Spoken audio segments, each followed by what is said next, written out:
سب سے پہلے سب سے اہم خبر کی بات کر لیتے ہیں۔ اسلام آباد ہائی کورٹ میں توشہ خانہ فوجداری کیس قابل سماعت قرار دینے کے خلاف اپیل پر سماعت۔ چیئرمین پی ٹی آئی نے حق دفاع ختم کرنے کا حکم ہائی کورٹ میں چیلنج کر دیا ہے۔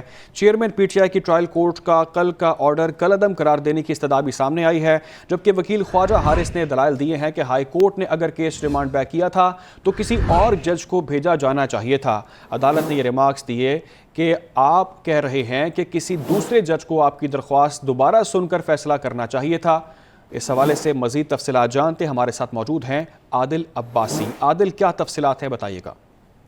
دیکھیے، توشہ خانہ میں سماعت قابل سماعت قرار دینے کے فیصلے کے خلاف درخواست پر سماعت جو ہے اسلام آباد ہائی کورٹ میں اس وقت جاری ہے۔ چیف جسٹس اسلام آباد ہائی کورٹ جسٹس عامر فاروق توشہ خانہ فوجداری کارروائی سے متعلق جتنی بھی درخواستیں ہیں ان کو یکجا کر کے اس پر سماعت کر رہے ہیں۔ خواجہ حارث جو چیئرمین تحریک انصاف کے وکیل ہیں، ان کی جانب سے دلائل مکمل ہو چکے ہیں اس وقت، اور الیکشن کمیشن کے وکیل جو ہیں امجد پرویز، وہ اس وقت دلائل دے رہے ہیں۔ ان کی جانب سے کہا گیا ہے کہ انہوں نے بیان حلفی کے ساتھ کیس ٹرانسفر کرنے کی درخواست دی ہے۔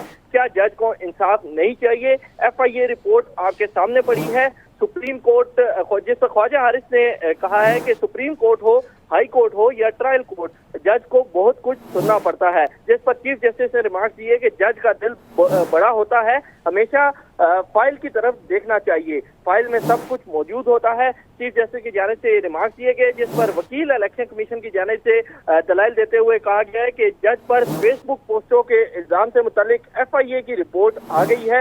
امجد پرویز کی جانب سے کہا گیا کہ کیا رپورٹ کی بنیاد پر توہین عدالت کی کارروائی نہیں ہونی چاہیے تھی؟ کیا چیئرمین پی ٹی آئی کے خلاف فوجداری مقدمہ درج نہیں کیا جانا چاہیے تھا؟ کیا جج کو انصاف نہیں ملنا چاہیے؟ یہ وکیل الیکشن کمیشن کی جانب سے دلائل دیتے ہوئے کہا گیا ہے۔ انہوں نے کہا کہ انہوں نے جج پر الزام لگانے سے پہلے فیس بک پوسٹوں کا فورینزک کیوں نہیں کرایا؟ قانون کے مطابق جج پر ایسے الزامات کے ساتھ بیان حلفی لگایا جاتا ہے۔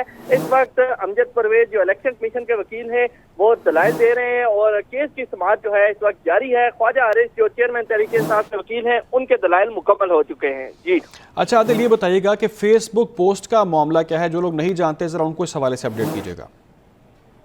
دیکھیے، جو چیئرمین تحریک انصاف ہیں ان کی جانب سے یہ ایک درخواست دی گئی تھی اسلام آباد ہائی کورٹ میں کہ جو توشہ خانہ ٹرائل جو جج کر رہے ہیں سیشن عدالت میں، جو توشہ خانہ فوجداری کارروائی کا کیس ہے، جج ہمایوں دلاور ہیں، ان کے خلاف یہ درخواست دی گئی تھی اور فیس بک پوسٹ کہا گیا تھا۔ اس درخواست میں یہ استدعا کی گئی تھی کہ یہ موقف اپنایا گیا تھا کہ جو جج ہمایوں دلاور ہیں ان کی جانب سے عمران خان جو چیئرمین تحریک انصاف ہیں ان کے خلاف فیس بک پوسٹ جو ہیں وہ کی گئی ہیں، لہٰذا اس پر جو تحقیقات ہیں وہ کی جائے، جس پر اسلام آباد ہائی کورٹ نے یہ معاملہ جو ہے ایف آئی اے کو بھیجا تھا اور اب ایف آئی اے نے یہ رپورٹ جو ہے اسلام آباد ہائی کورٹ میں جمع کرا دی ہے اور کہا ہے کہ یہ فیس بک پوسٹ جج ہمایوں دلاور کے اکاؤنٹ سے نہیں کی گئی، لہٰذا انہیں کلین چٹ دے دی گئی ہے ایف آئی اے کی جانب سے جج ہمایوں دلاور کو، اور اب یہ اسلام آباد ہائی کورٹ میں ایف آئی اے کی جانب سے یہ رپورٹ بھی جمع کرا دی گئی ہے۔ اس وقت توشہ خانہ کیس کی سماعت جو ہے اسلام آباد ہائی کورٹ میں جاری ہے۔ جی ٹھیک ہے، اس وقت سماعت جاری ہے، لیکن یہ بتائیے گا گزشتہ روز اس پر کیا سماعت ہوئی تھی؟ جی عادل، مجھے سن پا رہے ہیں آپ؟ جی گزشتہ روز اس پر کیا سماعت ہوئی تھی وہ بھی آپ سے جانیں گے۔ آپ نے اپڈیٹ کیا تفصیلاً، بہت شکریہ آپ کا۔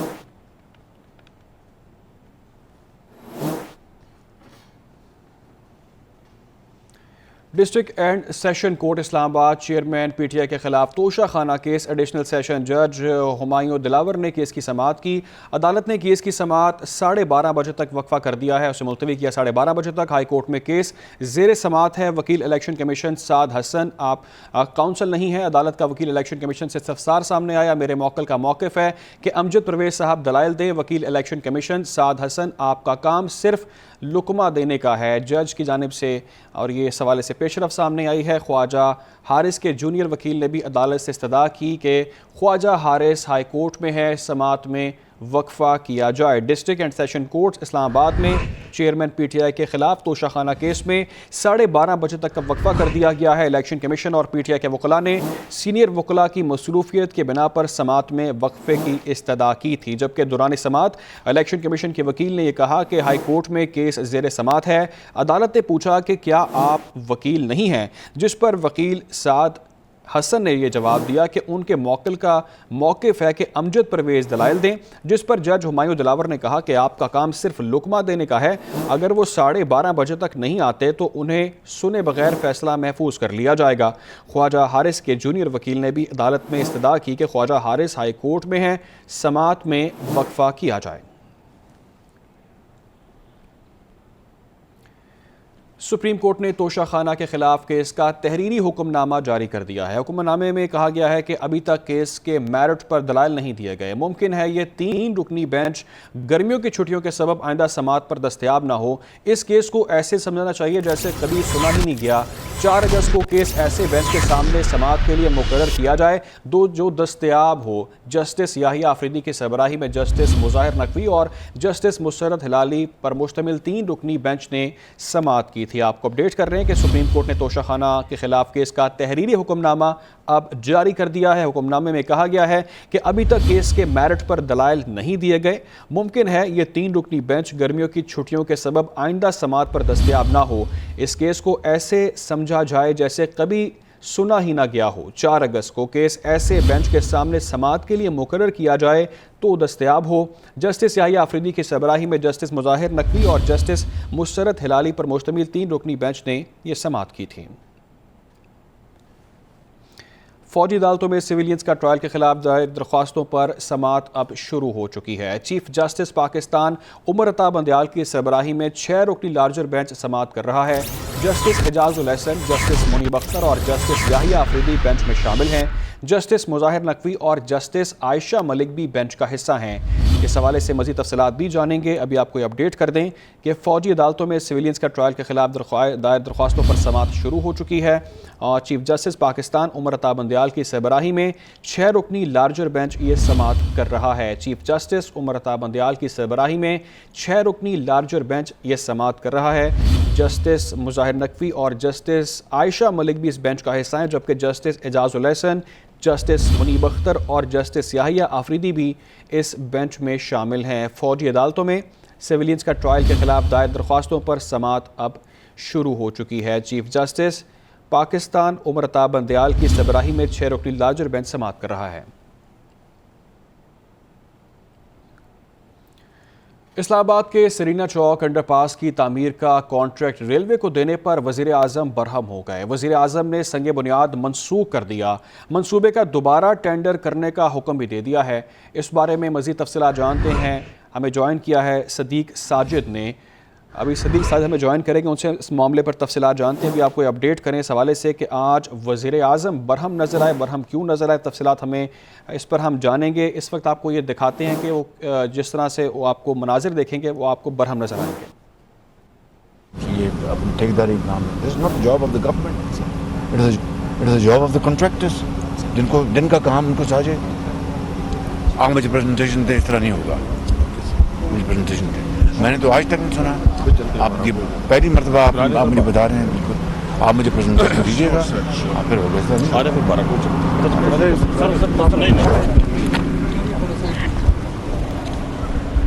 اسلام آباد کے سرینا چوک انڈر پاس کی تعمیر کا کانٹریکٹ ریلوے کو دینے پر وزیر اعظم برہم ہو گئے۔ وزیر اعظم نے سنگ بنیاد منسوخ کر دیا، منصوبے کا دوبارہ ٹینڈر کرنے کا حکم بھی دیا ہے۔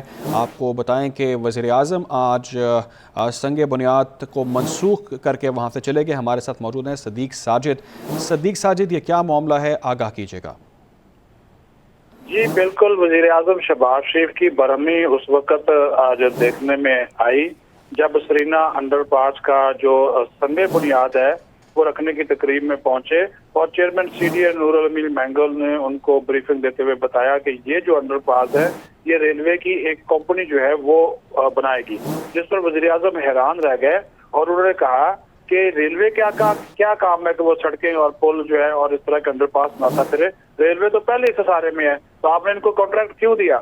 جس پر ساتھ ہی جو سیکرٹری ریلوے جو کہ چیئرمین ریلوے بھی ہے وہ ساتھ کھڑے ہوئے تھے۔ انہوں نے نور الامین مینگل نے کہا جی آپ بتائیں وزیر اعظم صاحب کو، ابھی وہ بولنے ہی لگے تھے تو وزیر اعظم نے کہا کہ یہ نہیں ہو سکتا، ریلوے کی کارکردگی سب کے سامنے ہے۔ انہوں نے کہا کہ یہ وزارتوں کا کب سے کام شروع ہو گیا جو سڑکیں بنانا شروع کر دیں۔ انہوں نے کہا کہ یہ بالکل غلط ہوا ہے، اس کا ٹینڈر منسوخ کیا جائے، نیا ٹینڈر کیا جائے اور نیا ٹینڈر کرنے کے بعد جو سب سے بیسٹ کمپنی ہو اس کو ہائر کیا جائے اور اس کے بعد جو ہے وہ دوبارہ اس پروجیکٹ کو جو ہے وہ شروع کیا جائے. میں اس طرح ایسے منصوبے کا سنگ بنیاد نہیں رکھوں گا. پھر وہ غصے اور برہمی کا اظہار کرتے ہوئے منصوبے سے جو ہے چلے گئے, جا کر انہوں نے پھر 12 کو کا جو منصوبہ تھا اس کا افتتاح کیا. ٹھیک ہے, 12 کو منصوبے کا پھر انہوں نے افتتاح کیا. بہت شکریہ آپ کا.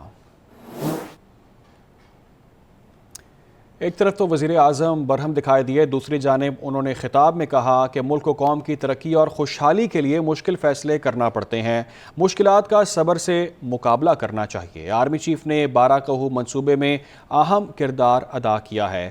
موجودہ سپہ سالار ملک کی ترقی کے لیے فکر مند رہتے ہیں. بہت سے ایسے راز ہیں جو قبر میں ساتھ لے کر جاؤں گا. انہوں نے کیا کہا, آئیے آپ کو دکھاتے ہیں. یہ ایک انتہائی اعلیٰ منصوبہ مکمل ہوا ہے. اس منصوبے کو مکمل کروانے میں یہاں پر NLC کے میجر جنرل فاروق صاحب نے, ان کی ٹیم نے دن رات کام کیا, اور مجھے بتایا گیا کہ راتوں کو بھی آتے تھے, دن کو بھی آتے تھے. حنیف عباسی صاحب مجھے بتاتے رہتے تھے, میں ان کا بہت شکر گزار. لیکن اس میں chief of the army staff general Asim Munir کا بڑا رول ہے. اگر وہ مکمل طور پر اس کو فوکس نہ کرتے اور پوری طرح اس کا پیچھا نہ کرتے, سپورٹ نہ کرتے, تو یہ کام مکمل نہیں ہونا تھا بالکل. تو میں ان کا بھی بے حد شکر گزار ہوں, جنرل عاصم منیر کا, سپہ سالار کا, جنہوں نے بڑی کمٹمنٹ دکھائی ہے. مجھے اس سیاست کے دشت میں 38 سال گزر گئے. ایک ہی مقصد تھا, ایک ہی, کہ سیاستدان اور ادارے مل کر اس ملک کو وہاں لے جائیں جہاں پر لاکھوں مسلمانوں نے پاکستان کے لیے ہجرت کے وقت جو خون کے دریا عبور کیے, ان کی روحوں کو تسکین پہنچے. اس ملک میں اس ملک کو عظیم بنا کر غربت, بے روزگاری کا خاتمہ کر کے, تو یہ تھا مقصد اور کوئی مقصد نہیں تھا. وگرنہ جو لوگ مجھے جو یاد دوستانہ دیتے رہیں کہ یہ تو جناب یہ تو اسٹیبلشمنٹ کا آدمی ہے, فلاں ہے, مجھے ان چیزوں سے میری صحت پر کوئی اثر نہیں پڑتا. کیوں کہ میرے اگر ذاتی مفادات لینے ہوتے تب تو بات تھی. اور اب بات کر لیتے ہیں نگران وزیر اعظم کے حوالے سے, جس کے لیے اس وقت وزیر اعظم پاکستان خود میدان میں آ چکے ہیں. وزیر اعظم شہباز شریف نے نگران وزیر اعظم کی تقرری کے لیے خود اتحادی جماعتوں سے وسیع تر مشاورت کا فیصلہ کر لیا ہے.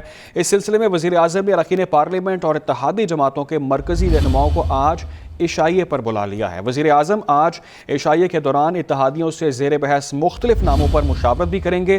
ذرائع کا کہنا ہے کہ اتحادی جماعتوں کے اراکین بھی اپنے نام وزیر اعظم کے سامنے رکھیں گے.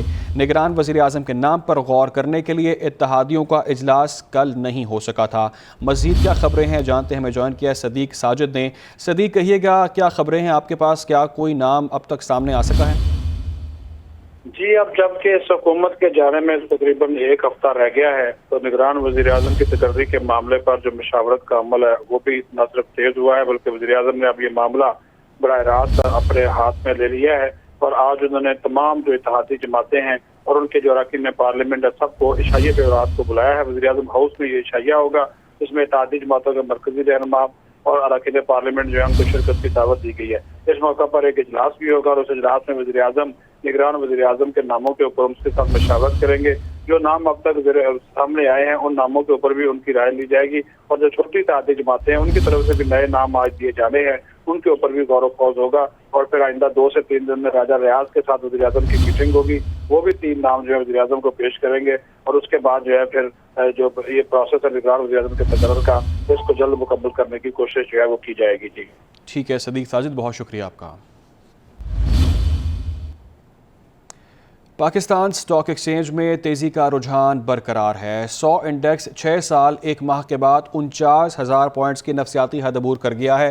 انٹر بینک میں ڈالر 1 روپے 13 پیسے سستا, انٹر بینک میں ڈالر 288 روپے 25 پیسے کا ہو چکا ہے. آپ کو اپڈیٹ کرنے اس حوالے سے کہ انٹر بینک میں ڈالر 1 روپے 13 پیسے سستا, انٹر بینک میں ڈالر 288 روپے 25 پیسے کا ہو چکا ہے. ہمیں جوائن کیا کراچی سے نجیب نائش نے. نجیب کہیے گا کہ اوپن مارکیٹ کی کیا صورتحال ہے اس وقت؟ جی بالکل, اوپن مارکیٹ میں ڈیمانڈ اور سپلائی کی وجہ سے جو ہے ڈالر اس وقت کچھ مہنگا ہوا ہے. اوپن مارکیٹ میں اس وقت ڈالر جو ہے ڈیمانڈ بڑھنے کے باعث 294 روپے